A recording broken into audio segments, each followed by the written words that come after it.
Viewers, কেমন আছো তোমরা? দেখো আজকে রান্না কাবু কাঁথা কিচেনে চলছে। বড় গুলশা মাছ দিয়ে আলু এবং টমেটো দিয়ে আমি একটা ঝোল করবো, এই জন্য পাত্রে তেল দিয়ে নিয়েছি। দেখো এখানে আমি একটু কালো জিরা ফোড়ন দিব। কালো জিরা ফোড়নে গুলশা মাছ দেখো আমি ফোড়ন দিয়ে দিয়েছি।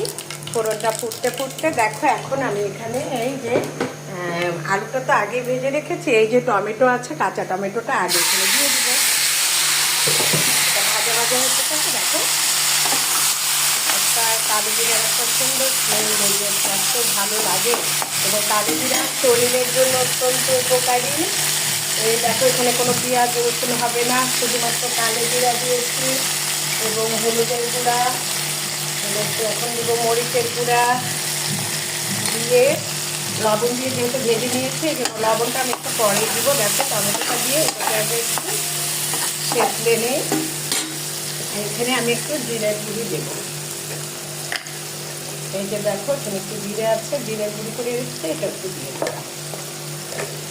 তারপরে তোমাদেরকে আমি দেখাবো এই যে মাছ আলু এখানে আমি ভেজে রেখেছি। দেখো মাছগুলা বেশ খুবই বড় বড় ভালো সুন্দর মাছগুলি সুন্দর করে কেটে নিয়ে ধুয়ে হলুদ লবণ দিয়ে মেখে নিয়ে তারপরে হলুদ ভেজে নিয়েছি, আলুও ভেজে নিয়েছি। এবং দেখো খুব সহজ পদ্ধতিতে রান্না।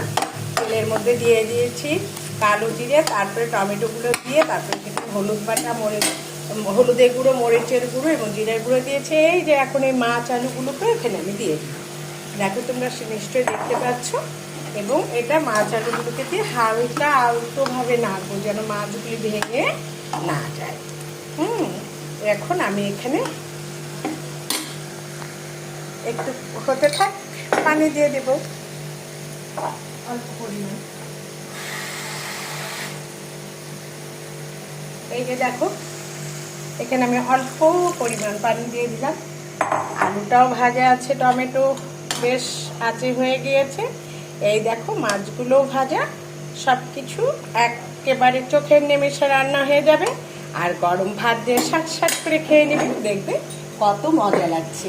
তোমরা সবাই ভালো থেকো, সুস্থ থেকো, গরমে শরীরের যত্ন নিও। কালো জিরা শরীরের জন্য ভালো, সেজন্য কালো জিরা দিয়ে তরকারি দেখে আমাকে রিভিউ জানিও। বাই।